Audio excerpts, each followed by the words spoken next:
When looking for blanket stitches for machine applique, you'll find them in a couple different places. In menu C, there is stitch 4, 5, and 6.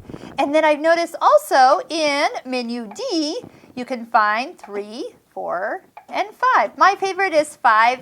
When you really take the time to stitch them out, you'll notice they're different formations. Some have more stitches on the side, some are heavier on one side. There's lots of different looks that you have built into this machine. Just depends on, again, what you're looking for. This is the one we're going to use, but notice that it starts off really, really small.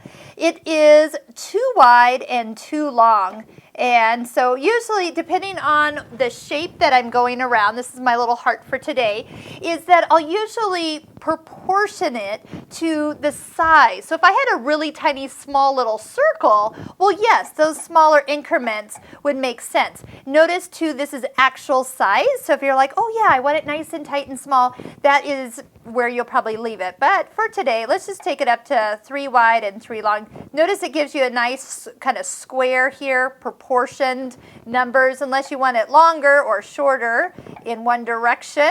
Of course, you can spread those out however you'd like it to look. The other thing that I like to use is a foot I can see into. This is just a regular foot that's clear, does have a little mark and kind of help you line things up. There's also one that is a complete open toe foot that will let you see where you're going as you go around the raw edge. So starting out, what you want to do is kind of find where that needle's going to come down and line that up with the raw edge of your applique piece. You can lower down your presser foot and just kind of see where everything is going to stitch. As you're sewing, if your needle is stopping in the down position, the foot is going to hover while you go. Make it really easy to kind of work your way around curves. I always make sure that I stop with my needle on the outside of the stitch.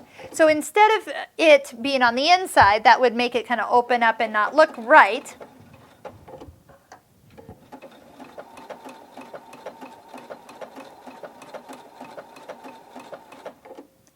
Then I can just work my way, just take a little pivot each time I need to take a little bigger stitch. Oh, I'm getting a little far off my edge here.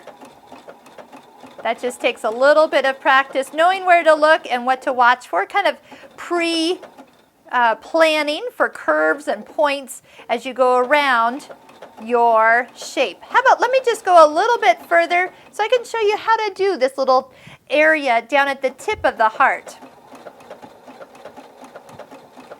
So I'm going to go until my needle is right at the end of, and I'm getting close. I can almost see, oh yeah, I can make it right to that tip. I'm going to make a stitch all the way to there, stop, and then pivot all the way out.